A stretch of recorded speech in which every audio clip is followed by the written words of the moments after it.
যদি তুমি অনেস্ট হও না, তবে জীবন একা থাকার জন্য তৈরি থেকো। কেননা আজকাল মানুষ সততার থেকে বেশি প্রয়োজনের গুরুত্ব দেয়। যখন তার প্রয়োজন তখন সে ঠিক তোমার কাছে আসবে, তোমার খোঁজখবর নেবে, আর যখন তার প্রয়োজন মিটে যাবে তখন তুমি তার কাছে অপশন ছাড়া আর কিছুই না। হ্যাঁ, আমি জানি এটা শুনতে খারাপ লাগছে, কিন্তু এটাই বাস্তব। হ্যালো সবাইকে।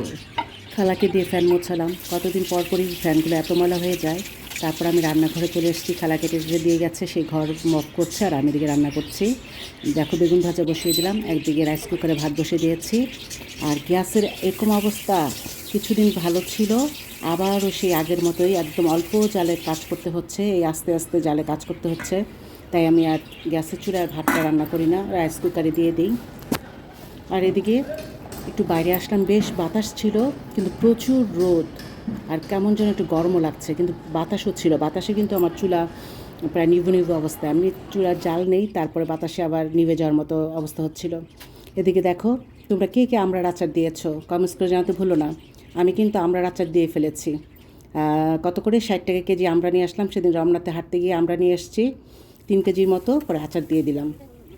ভাতের সাথে, ডালের সাথে বিশেষ করে আমার আচার এত ভালো লাগে, আমি আচার ছাড়া ভাত খেতেই পারি না।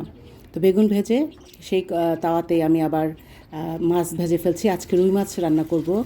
আমরা সবসময় রুই মাছের চেয়ে কাতল মাছটা খেতে পছন্দ করি, কিন্তু এবার তোমার ভাইয়া রুই মাছ এনেছে, বেশ একটা ছোটো সাইজে, বেশ একটা বড় না। তারপরে অনেকগুলো পিস হয়েছে। যেহেতু আমি আর তোমার ভাইয়ে মাছ খেয়ে থাকি, আমার মেয়ে খুব একটা মাছ খেতে চায় না। তো যাই হোক, মাছগুলো ভেজে রান্না করব।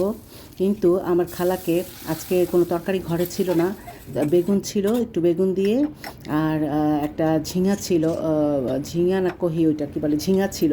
তো খালাকে বলছি যে একটু লম্বা লম্বা করে মাছে যেভাবে দেয় সেভাবে কেটো। খালা দেখো এভাবে কেটেছে। আমার আম্মা এই জন্য কখনোই কারো হাতে তরকারি, শাক বাছা এগুলো, তরকারি কাটাতেনও না, শাকও বাছাতেন না। আম্মা বলে কি, তরকারি সৌন্দর্য, মাছের সৌন্দর্য তরকারি কাটার উপরে, মানে তরকারিটা সৌন্দর্য ফুটে ওঠে তরকারি কাটার উপরে। তো সেই আর কি, কী আর বলবো, খালা এভাবে কেটে ফেলছে, কিছু করার নাই। তো বেগুন, ঝিঙা আর টমেটো দিয়ে রান্না করছি। ঝিঙা তো একেবারেই নরম সবজি। তো এখন কষিয়ে সমস্ত মশলা, বেসিক যে মশলাগুলো, এটার রেসিপি শেয়ার করলাম না, তোমরা সবাই জানো রুই মাছ রান্না করতে।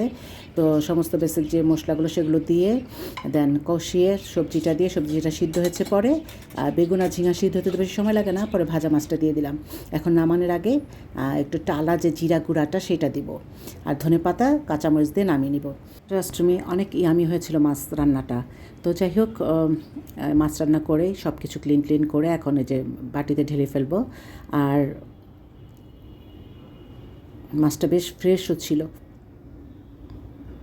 আমাদের বাসায় কেউ কখনোই যে সমস্ত মাছের গন্ধ পাওয়া যায় সেই মাছ তো খাবেই না।